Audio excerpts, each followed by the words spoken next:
It started like any other evening in downtown Seattle, people laughing over dinner, the clinking of glasses, and the soft hum of live music filling the air. But none of the guests at the upscale restaurant, Blue Harbor, had any idea they were about to witness something that would go viral across the nation within hours. At a small corner table sat Ethan Cole, a single dad and former Army veteran. He wasn't there for luxury, he was there because his 10-year-old daughter, Lily, had begged him to celebrate her straight a report card with a small dessert night. Dressed simply in a faded leather jacket and jeans, Ethan blended into the crowd, quiet, calm, and unnoticed. Across the room sat Marcus Hale, a well-known millionaire CEO whose face was often seen in magazines, the kind of man people admired from afar. He had power, wealth, and confidence. But on that night, all that status meant nothing when 5 masked men stormed through the entrance, shouting and waving weapons. The restaurant froze. Glasses shattered. People screamed. One of the men grabbed a waitress, another slammed the door shut. Nobody move. They yelled. The leader, tall, tattooed, and cold-eyed, pointed at Marcus. You think you can ruin lives and get away with it, huh? You're coming with us. Ethan's heart raced. He could feel Lily trembling under the table. Every instinct in his body screamed to protect her. But as his eyes darted around the room, he noticed the security guards frozen in fear and the staff paralyzed. No one was moving. No one knew what to do. He whispered to Lily, "Stay down. No matter what happens, don't move." She looked up at him, tears forming. "Daddy, please don't. I'll be okay, sweetheart. Just trust me." Ethan stood up slowly. The men turned toward him immediately. "Sit down, hero," one sneered, aiming his weapon. But Ethan didn't sit. His voice was calm, too calm for the chaos around him.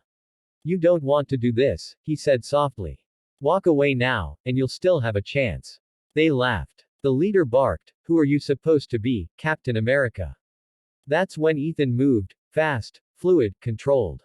In seconds, he closed the distance between them. He wasn't a soldier anymore, but muscle memory doesn't fade. With a precise disarm, he struck the first attacker's wrist, sending the weapon spinning across the floor. The next man lunged, but Ethan pivoted, using his momentum to slam him against the bar. 3 seconds later, 2 men were down. The crowd gasped. Phones started recording. But the leader was different, trained, experienced. He charged with a knife, cutting Ethan's arm slightly. Ethan winced, but his eyes stayed locked. Every flashback of his tours in Afghanistan came rushing back, his fallen brothers, the screams, the chaos. He had promised himself he'd never fight again, but that promise didn't matter when innocent lives were at stake. They fought fiercely, breaking tables and shattering glass. Ethan finally landed a brutal counter, disarming the leader and locking him in a chokehold until he passed out. Silence fell. The police sirens wailed in the distance. And there, amid the wreckage, stood Ethan, breathing hard, bleeding slightly, but steady as a rock.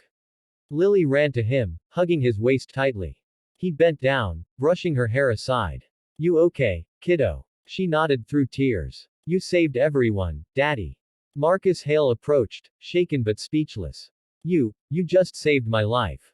Who are you?" Ethan gave a tired smile. "Just a dad trying to keep his promise."